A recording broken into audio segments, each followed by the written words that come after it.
अगर कोर्ट ने अभी तक आपको अपराधी साबित नहीं किया हो तो क्या सरकार आपको सालों तक जेल में रख सकती है? और अगर आप आखिर में निर्दोष साबित हो जाएं, तो क्या सिस्टम आपका वो खोया हुआ समय वापस देगी? नमस्कार, मैं हूं पाटेश्वरी सिंह और आप देख रहे हैं ऑब्जर्वर पोस्ट। सुप्रीम कोर्ट ने उमर खालिद की जमानत याचिका खारिज करने वाले अपने ही पुराने फैसले पर गंभीर सवाल उठाए हैं और कहा है कि bail is the rule, jail is the exception even under UAPA. यानी यूएपीए जैसे कठोर कानून में भी जमानत का सिद्धांत खत्म नहीं हो जाता।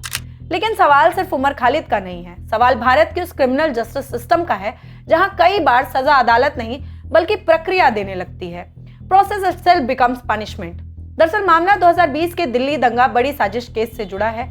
दिल्ली हिंसा में 53 लोगों की मौत हुई थी, सैकड़ों लोग घायल हुए। सरकार और दिल्ली पुलिस का आरोप है कि दंगों के पीछे बड़ी साजिश थी और उमर खालिद उसकी प्लानिंग और मोबिलाइजेशन में शामिल थे, जबकि उमर खालिद लगातार खुद को निर्दोष बताते रहे। इसी मामले में सितंबर 2020 में उन्हें गिरफ्तार किया गया और उन पर लगाया गया यूएपीए यानी कि अनलॉफुल एक्टिविटीज प्रिवेंशन एक्ट।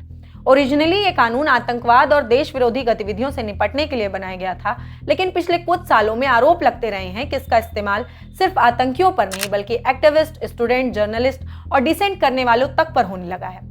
सबसे बड़ी बात यह है कि इस कानून में बेल मिलना बेहद मुश्किल माना जाता है, क्योंकि अगर अदालत को पहली नजर में आरोप सही लगते हैं तो आरोपी सालों तक जेल में रह सकता है, भले ही ट्रायल ना पूरा हुआ हो। और यहीं से शुरू होती है असली बहस, क्योंकि उमर खालिद लगभग 5 साल से जेल में है। ट्रायल अभी पूरा नहीं हुआ है, दोष साबित नहीं हुआ है, लेकिन उनकी आजादी पहले ही छिन चुकी है। 2020 में गिरफ्तारी हुई, 2021 में बेल नहीं मिली, 2022 में हाईकोर्ट से राहत नहीं दी गई, 2023 और 24 में सुनवाई टलती रही और जनवरी 2026 में सुप्रीम कोर्ट ने भी बेल देने से इनकार कर दिया। हालांकि उसी फैसले में 5 अन्य आरोपियों को जमानत मिल गई थी, लेकिन उमर खालिद और शर्जिल इमाम को कोर्ट ने अलग श्रेणी का आरोपी माना था। लेकिन अब उसी फैसले पर सुप्रीम कोर्ट ने खुद चिंता जताई है। जनवरी 2026 में सुप्रीम कोर्ट ने कहा था कि सिर्फ लंबी जेल अपने आप में बेल का आधार नहीं हो सकती, लेकिन मई 2026 में सुप्रीम कोर्ट की ही दूसरी बेंच ने उसी फैसले पर सवाल उठा दिए। जस्टिस बीवी नागरत्ना और जस्टिस उज्जवल भुइया की पीठ ने कहा कि जनवरी वाले फैसले में सुप्रीम कोर्ट के बड़े बेंच के ऐतिहासिक फैसलों का सही पालन नहीं किया गया है।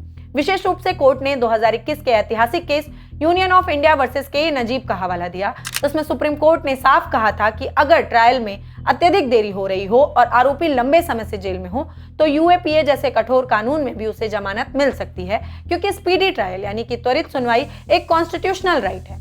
यानी संविधान सिर्फ सजा देने की बात नहीं करता है बल्कि समय पर न्याय देने की भी बात करता है। और यही सबसे बड़ा सवाल बन जाता है, अगर ट्रायल ही 8 से 10 साल चले तो क्या इंसान को पहले ही सजा नहीं मिल गई? भारत के पूर्व मुख्य न्यायाधीश डीवाई चंद्रचूड़ ने भी इस मुद्दे पर महत्वपूर्ण बात कही थी। उन्होंने कहा था कि हर आरोपी तब तक निर्दोष है जब तक अदालत उसे दोषी साबित ना कर दे। मुकदमे से पहले जमानत सजा नहीं हो सकती। अगर कोई व्यक्ति 5 से 7 साल तक अंडर ट्रायल प्रिजनर की तरह जेल में रहे और बाद में बरी हो जाए तो उसके खोए हुए समय की भरपाई कैसे होगी? और सच पूछिए तो इस सवाल का जवाब शायद आज किसी के पास नहीं है, क्योंकि जेल सिर्फ 4 दीवारी नहीं होती है। जेल में बंद होता है एक इंसान का करियर, उसकी फैमिली, उसकी लाइफ, उसका रेपुटेशन, उसका मेंटल हेल्थ, उसकी पूरी जिंदगी। और अंत में वो निर्दोष निकला तो क्या सिस्टम उससे माफी मांगता है? क्या कोई उसकी जवानी वापस देता है?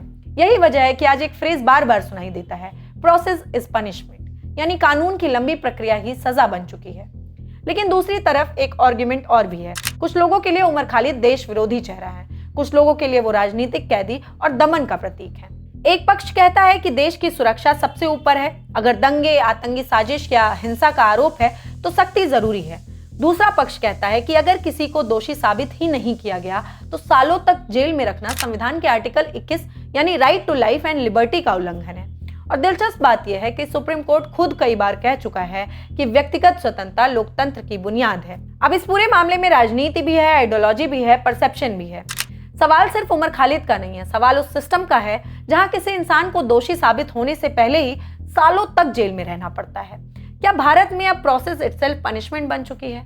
क्या राष्ट्रीय सुरक्षा के नाम पर व्यक्तिगत स्वतंत्रता कमजोर हो रही है, या फिर ऐसे कठोर कानून देश की सुरक्षा के लिए जरूरी हैं?